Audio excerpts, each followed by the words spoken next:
Yeah, just an addendum to my video that I made yesterday talking about the magical streamer Luke Ford. And I still hugely admire his show. I talked about why that is.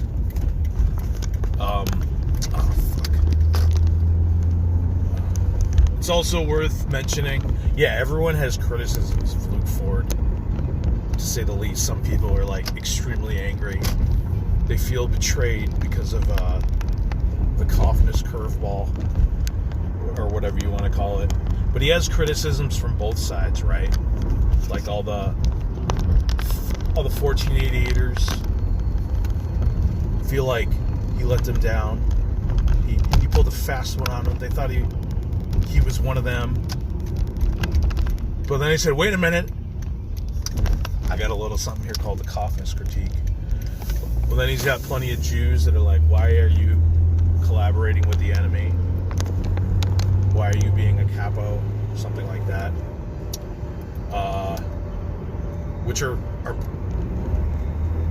the latter, or the former, that criticism is more entertaining to me. But yeah, I understand why Jews would have taken issue with them. I guess I fucking loved the show and the entertainment. But yeah, it did seem a little problematic that some people might become what do you call it? Extremized, might become radicalized on his show. But I can't really have a definitive judgment because I wasn't there for a lot of that. Whatever the Melky situation was. I watched some of the old videos, but I can't 100% weigh in because I wasn't there for all of that. It happened over like hundreds of hours. So, yeah, you could say he created an environment that allowed this to happen.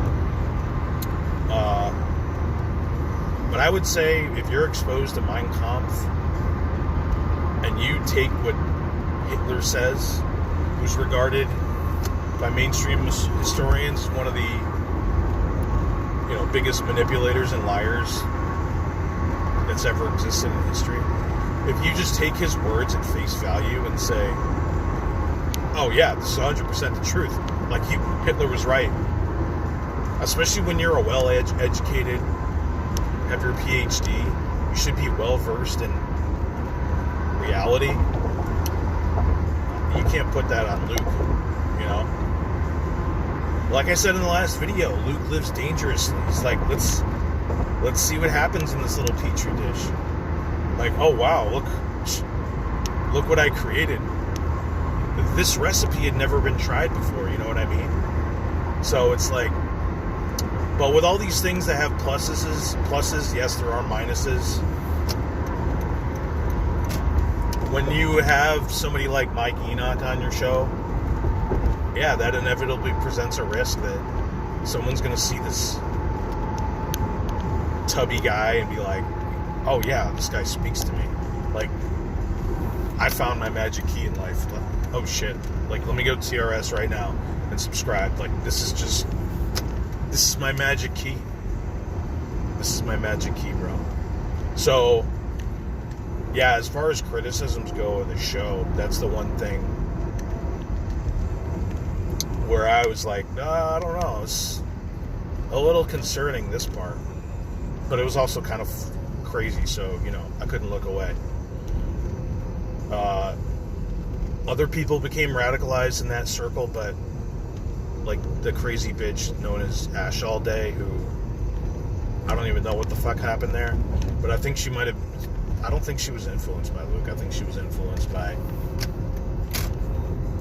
some of the good people in her crowd of Bible-banging people.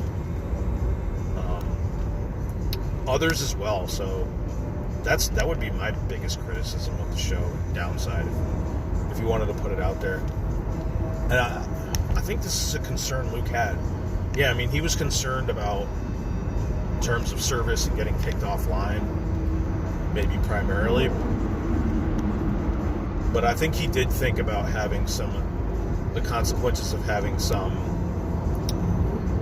of the more edgy people on, like Norvin some of the other clowns that spouted whatever. But yeah, from my point of view, that's my biggest criticism. What else? I mean, for me, I can't think of much else. But it was just hilarious that, and I came kind of just after this, but the outrage that he like pulled the rug on people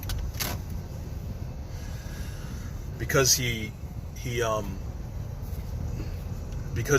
credence to their arguments and actually dissected them. Yeah, I think, well, all right, it comes to mind a criticism, which is, it's very hard to have a critique of Jewish people or the JQ with fanatical people that are fully committed to that really are anti-Semitic or have a heavy bias against the Jews, because you're trying to give a good faith effort to be like, all right, like I'm going to try to criticize myself in a fair way, like a self-assessment, you know, like you would do it at work or schools, you know, and you actually sat down and was earnest and tried to do a legitimate job of that. But you have people that are fully biased. They're just going to use this as an opportunity to use it against you.